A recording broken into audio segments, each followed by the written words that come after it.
అయిన ఈ కషాయాలను తాగండి. మీ అందరికీ ఒక్కరిని వదలకుండా మొత్తం ఇక్కడ వచ్చిన వాళ్ళందరూ కషాయాలు తాగండి.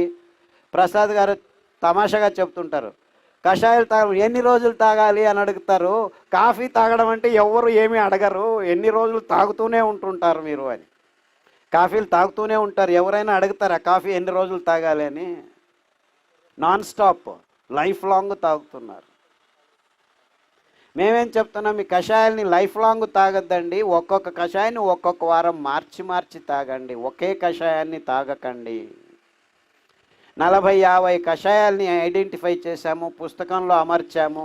కొన్ని రోగాల్ని బాగు చేసుకోవాలంటే కొన్ని కషాయాల్ని ఎక్కువగా వాడండి అని లిస్ట్ ఇచ్చాము.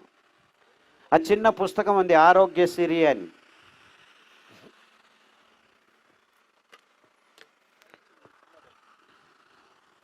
ఈ పుస్తకంలో సవివరంగా రాశారు. వెంకటేశ్వరరావు కూడాను సిరిధాన్యాలని ఇంకొక పుస్తకం ఇంకా పెద్దగా ఉంది, పుస్తకం పబ్లిష్ చేశారు. ఆ పుస్తకంలోనూ ఉంది. కానీ క్లుప్తంగా మీ జేబులో పెట్టుకొని ఎక్కడ పోయినా కానీ, నీకు థైరాయిడ్ ఉందా, నో ప్రాబ్లం, దీన్ని తీసుకోండి. బరువు తగ్గాలా, ఈ పేజీలో ఉంది. బీపీ ఉందా, ఇది చేయండి. అలా 40 రోగాల్ని పట్టించేశారు ఈ చిన్న పుస్తకంలో. ఏ కషాయాలు తాగాలి, ఏ ఆహారం తినాలి, ఎలా తినాలి, కట్టెగాను నూనెలు వాడాలి, ఇలా అన్ని విషయాల్ని సంక్షిప్తంగా క్లుప్తంగా ఈ పుస్తకంలో ఉంది, సవివరంగా ఈ పుస్తకంలో ఉంది. ఈ పుస్తకాలు 2 పీడిఎఫ్లో మీకు ఫ్రీగా అవైలబుల్ ఆన్ ద నెట్. ఎవరైనా గూగుల్లో డౌన్లోడ్ చేసుకోవచ్చు. అందరికీ ఈ విషయాలు అందజేయాలి అని మా ఆకాంక్ష, ఆశ.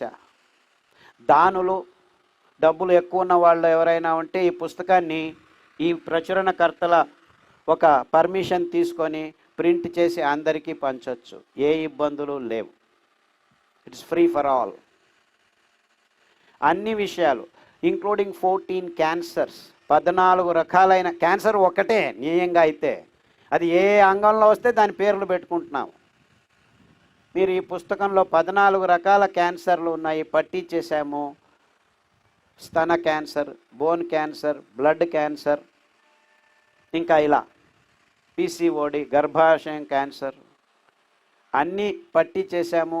ఆహారం ఏం తినాలి, కషాయాలు ఏం తాగాలి అన్నీ సవివరంగా రాశాము. కషాయాలు ఎలా తయారు చేసుకోవాలి క్లుప్తంగా మళ్ళీ ఒకసారి చెప్తాను. కషాయం అంటే ఈ ఆయుర్వేద పండితులు చెప్పినట్టు 1 లీటర్ని బాగా మరిగించి మరిగించి మరిగించి మరిగించి మరిగించి 1/4 లీటర్కి తీసుకొని ఘాటుగా ఉంటుంది, ఎవరు తాగలేరు, ముక్కు మూసుకొని అలాంటిది ఏం లేదు ఇక్కడ. 4-5 ఆకులు లేకపోతే అరపిడి ఆకుల్ని మీరు బాగా మరుగుతున్న నీళ్ళల్లో కడిగి వేయండి. 3 నిమిషాలు స్టవ్ ఆఫ్ చేయండి, మూత పెట్టండి. 2 నిమిషాల తర్వాత వడపోసుకోండి. వెంటనే తాగకండి, వేడి వేడిగా తాగకండి. కొద్దిగా చల్లగా అవుతుంటే గోరువెచ్చగా ఉన్నప్పుడు అలాగే కాఫీ లాగానే సిప్ సిప్ చేయండి. కాఫీనే తాగుతున్నాం అనుకోండి కొన్ని రోజులు, నిజంగా కానుగాకు, చమురాకు, తిప్పతిగా ఆకు మీరు కషాయాలు తాగితే కాఫీ తాగటం వదిలిపెట్టేయచ్చు, సారాయి తాగటం వదిలిపెట్టేయచ్చు, డ్రగ్స్ తీసుకోవటం వదిలిపెట్టేయచ్చు. ఈ చటాల నుంచి దూరం కావాలంటే ఈ 3 కషాయాలని వాడుతూ అండు కొర్రలు 3 రోజులు తింటూ మిగిలిన ధాన్యం ఒక్కొక్క రోజు తింటే ఆల్మోస్ట్ అన్ని రకాల చటాల నుంచి మీరు దూరం కావచ్చు. చాలామంది బాగా చూసుకున్నారు, దూరం అవుతున్నారు దుశ్చట. సిగరెట్ తాగడం, తంబాకు నోట్లో పెట్టుకోవటం, ఇలాంటి దుశ్చటాల నుంచి మీరు దూరం కావచ్చు. చాలా ఈజీగా దూరం కావచ్చు. 6 వారాల నుంచి 6 నెలల్లో ప్రయత్నం చేసిన వాళ్ళందరూ బాగవుతున్నారు. Hundreds and hundreds. చాలా సింపుల్గా ఉంది విషయం, వెరీ సింపుల్. అర్థమవుతుందా నేను చెప్పేది? కానీ తమాషా ఏమిటంటే చాలామందికి అనుమానాలు. ఇంత భయంకరమైన ఎస్ఎల్ఈ ల్యూపస్ బాగవుతుందా, దీనికి మందే లేదు. ప్రయత్నం చేయండి, 6 వారాల్లో తేడా తెలుస్తుంది. 6 నెలల నుంచి సంవత్సరం లోపల మీ రోగం ప్రమాణం మీద ఆధారపడి మీ దేహంలో ప్రవృత్తి మీద కొందరికి తొందరగా బాగవుతుంది, కొందరికి నిదానంగా బాగవుతుంది. కానీ 2 సంవత్సరాల్లోపు ఆల్మోస్ట్ అన్ని రోగాలు మీ దేహం నుంచి దూరం అవుతాయి. ఇందులో ఏ ఇబ్బంది లేదు. మీరు చేయాల్సిందింతే, మీరు చేయాల్సిందింతే.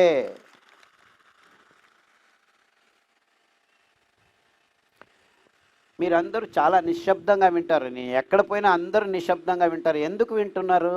చప్పట్లు కూడా తట్టరు మీరు. ఎందుకు? ఎందుకు చెప్పండి? Because you started thinking.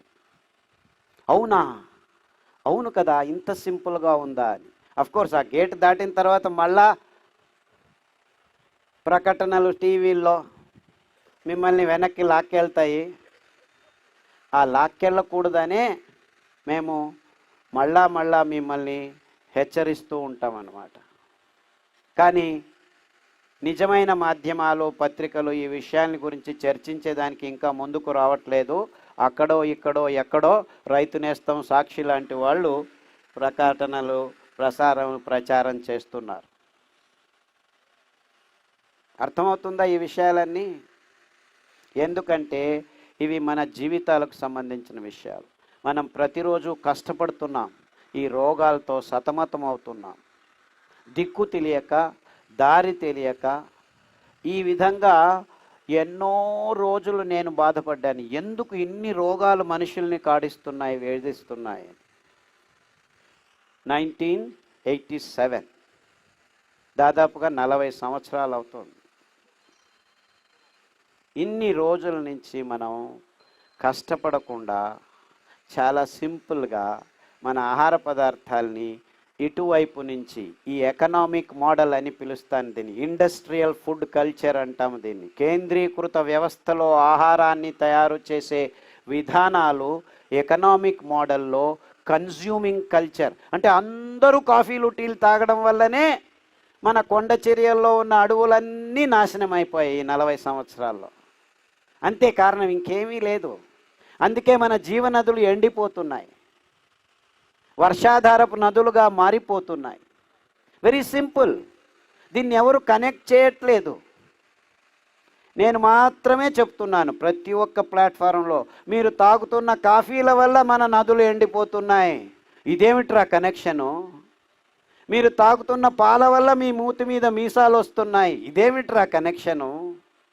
అక్కడే ఉంది కనెక్షను.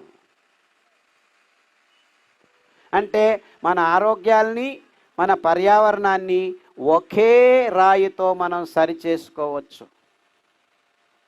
ఒక్క రాయికి 2 పిట్టలు అన్నట్టు, యాక్చువల్లీ 2 పిట్టలు కాదు, 10 పిట్టలు దొరుకుతాయి ఒక్క రాయితో. సిరిధాన్యాల్ని మనం ఆహారంగా, మూలాహారంగా, ఈ కషాయాల్ని మనం ప్రతిదినం సేవనం చేస్తుంటే మన పర్యావరణం బాగవుతుంది, మన ఆరోగ్యం బాగవుతుంది. ఈ మెట్టభూమి రైతులు ఫోకస్కి వస్తున్నారు. మనమేం చేస్తున్నాం? ఆసుపత్రుల చుట్టూ తిరుగుతున్నాం ఆరోగ్యం ఉంది అని. ఎక్కడ తిరుగుతున్నాం? ఆసుపత్రుల చుట్టూ తిరుగుతున్నాం. నిజమైన ఆరోగ్యం ఎక్కడుంది? వంటగదుల్లో ఉంది. ఇంకొక అడుగు ముందుకు వేస్తే, అంటే ఆరోగ్యం మనకు వంట చేసి ఇచ్చే ఆ వంటగదుల్లో ఉంది. అక్కడ పోగొట్టుకున్నాం, కానీ ఎక్కడ వెతుకుతున్నాం? ఆసుపత్రులలో వెతుకుతున్నాం. ఆ వంటగదుల్లోకి తయారు చేసి, ఉత్పాదన చేసి ఇచ్చే రైతుల్ని మనం మరిచిపోయాం. అంటే నిజంగా మీ అందరికీ మొత్తం ప్రపంచంలో ఆరోగ్యం కావాలంటే ఎవరి చుట్టూ తిరగాలి? మనం ఎవరి చుట్టూ తిరగాలి?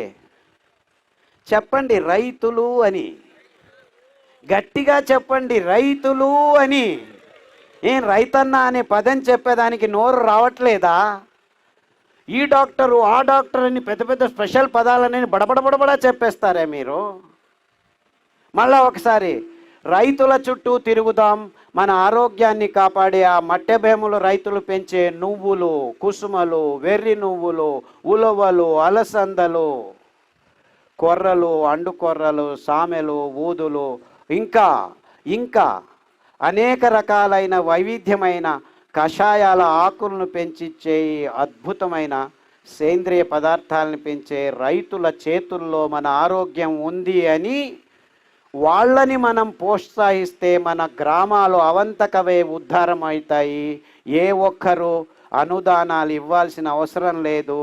రైతే నిజమైన రాజు. ఎందుకంటే వాళ్ళు పెంచిస్తేనే అద్భుతమైన ఆహారాల్ని తింటేనే మనకు ఆరోగ్యం వస్తుంది.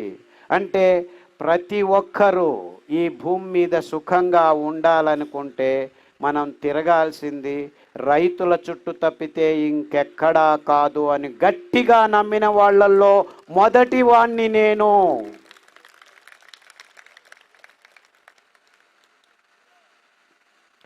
మనం ఈ సిరిధాన్య